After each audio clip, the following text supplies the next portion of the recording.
5장 갈등의 깊어짐. 그 후 두 사람은 가끔씩 만나기 시작했다. 영화를 보거나 전시회를 관람하거나 단순히 카페에서 차를 마시며 이야기하는 시간들이었다. 은수는 점점 준혁에게 마음을 열어갔다. 그는 정말 세심하고 따뜻한 사람이었다. 하지만 집에 돌아올 때마다 딜레마는 계속되었다. 특히 SNS에서 2년 전 오늘, 3년 전 오늘 같은 과거 추억 알림을 볼 때면 더욱 그랬다.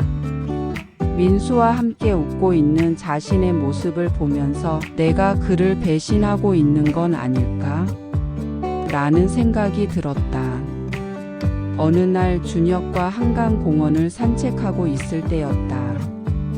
석양이 아름답게 지고 있었다. 은수씨, 요즘 좀 힘들어 보이세요. 무슨 일 있으세요? 은수는 망설이다가 솔직하게 말했다.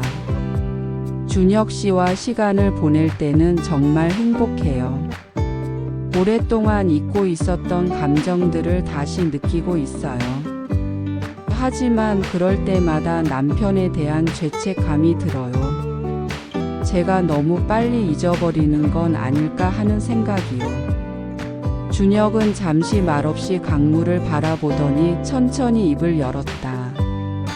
저도 비슷한 고민을 해요. 아내를 떠나보낸 후 3년 동안 다른 사람에게 마음이 움직인 적이 없었거든요. 은수 씨가 처음이에요. 그래서 더 조심스러운 것 같아요. 두 사람은 잠시 침묵했다. 둘 다 같은 마음이었지만 그 마음을 어떻게 받아들여야 할지 확신이 서지 않았다. 시간을 두고 천천히 생각해봐요. 서두를 필요 없어요. 준혁이 말했다. 은수는 고개를 끄덕였다. 하지만 마음속 깊은 곳에서는 이미 답을 알고 있었다. 다만 그 답을 받아들일 용기가 부족했을 뿐이었다.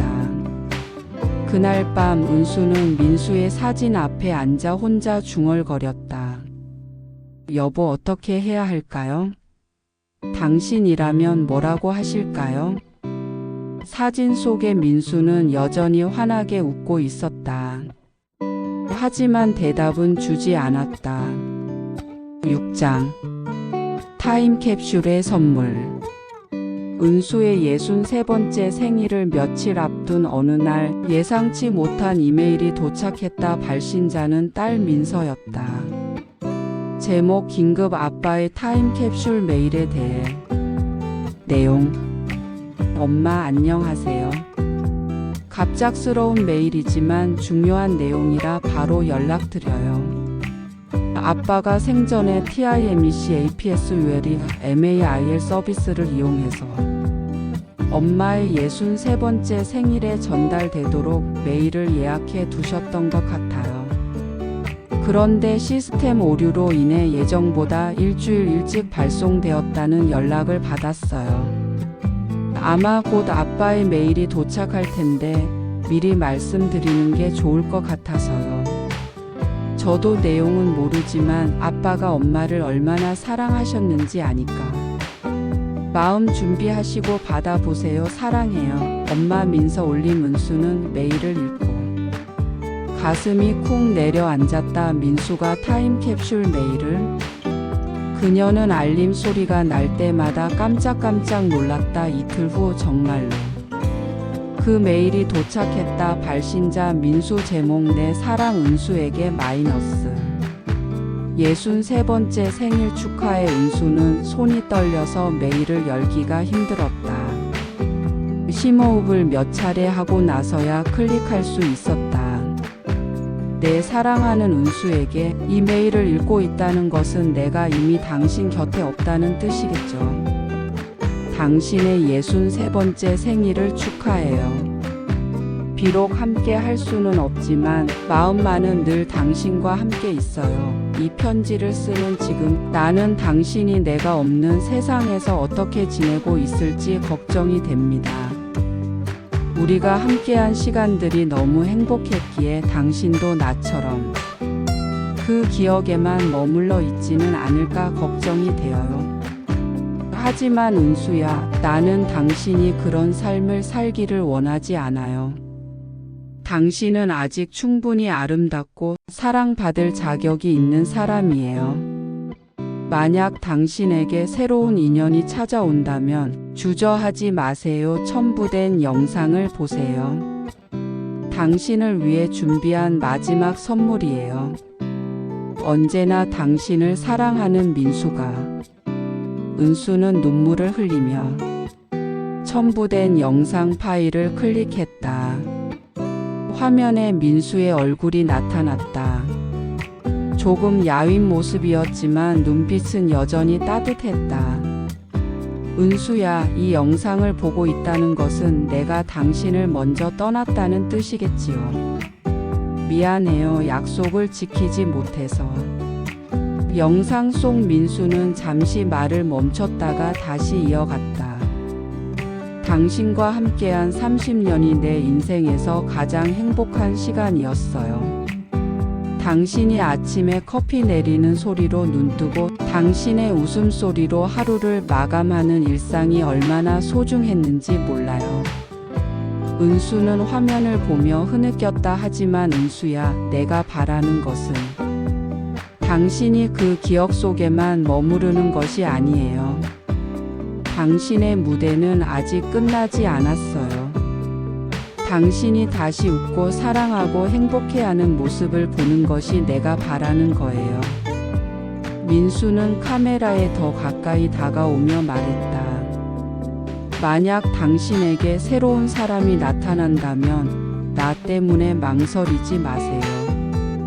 진정한 사랑은 상대방의 행복을 바라는 거잖아요. 당신이 행복하면 나도 행복해요. 그게 당신이 나에게 줄 수 있는 가장 큰 선물이 될 거예요. 영상은 계속 이어졌다. 기억해요, 은수야. 우리의 사랑은 당신을 과거에 묶어두는 사슬이 아니라 미래로 나아갈 수 있게 해주는 날개가 되어야 해요. 당신이 새로운 사랑을 찾는다고 해서 우리의 사랑이 사라지는 건 아니에요. 그 사랑은 당신 마음 한구석에서 언제나 따뜻한 기억으로 남아있을 테니까요. 민수는 잠시 웃음을 보인 후 마지막 말을 이어갔다. 내 사랑, 이제 정말 자유로워지세요. 죄책감 같은 건 내려놓고 당신 자신을 위해 살아가세요. 그리고 가끔, 아주 가끔이면 돼요. 우리가 함께 봤던 석양을 바라보며 나를 기억해 주세요. 사랑해요. 은수야, 항상 영원히. 영상이 끝났다. 은수는 한참을 울었다. 하지만 이번 눈물은 달랐다. 슬픔만이 아니라 해방감과 감사함이 섞인 눈물이었다. 민수의 메시지를 통해 그녀는 깨달았다. 그동안 자신을 올가매고 있던 것은 민수의 기억이 아니라 그에 대한 자신의 죄책감이었다는 것을. 진정한 사랑은 상대방을 자유롭게 해주는 것이라는 것을. 은수는 거실로 나가 클로버에게 말했다. 클로버, 준혁 씨에게 메시지 보내줘. 네, 은수님. 어떤 내용으로 보내드릴까요? 준혁 씨, 안녕하세요. 혹시 이번 주말 시간 괜찮으시면 함께 영화 보러 가지 않을래요? 같이 보고 싶은 영화가 있어요. 그리고 할 이야기도 있고요. 메시지를 보냈습니다. 은수님. 7장. 새로운 시작. 주말 은수와 준혁은 다시 그 작은 아트 시네마에서 만났다. 하지만 이번에는 은수의 표정이 달랐다. 마음의 무게를 벗어던진 듯 한결 가벼워 보였다. 영화를 보기 전 카페에서 은수는 준혁에게 민수의 메시지에 대해 이야기했다. 준혁은 조용히 들어주었다. 정말 대단한 분이셨네요. 사랑하는 사람에게 그런 메시지를 남기기까지 얼마나 많은 고민을 하셨을까요? 네. 이제야 그분의 진정한 마음을 이해한 것 같아요. 그리고 제 자신도 용서할 수 있게 되었어요. 준혁도 이야기했다. 자신 역시 비슷한 갈등을 해왔고 아내가 생전에 자주 했던 말이 생각난다고. 당신이 행복해야 나도 행복해라는 말이었다고. 우리 너무 오래 과거에 머물러 있었던 것 같아요. 은수가 말했다. 그래도 그 시간이 있었기에 지금의 우리가 더 소중한 건 아닐까요? 준혁이 답했다. 그날 그들이 본 영화는 시네마 천국이었다. 영화가 끝나고 극장을 나오면서 준혁이 물었다. 은수 씨, 앞으로 어떤 영화를 함께 보고 싶으세요? 글쎄요, 이제는 새로운 이야기들을 보고 싶어요. 과거에 얽매이지 않는 희망적인 이야기들을요. 좋은 생각이에요. 저도 그래요. 한강 공원을 걸으면서 두 사람은 앞으로의 계획에 대해 이야기했다. 은수는 다시 디자인 일을 시작해 볼 생각이라고 했다. 젊은 디자이너들과 협업해서 전통과 현대를 융합한 새로운 작품을 만들어 보고 싶다고. 준혁은 다시 카메라를 잡고 싶다고 했다. 이번에는 새로운 시작을 하는 사람들의 이야기를 담아보고 싶다고.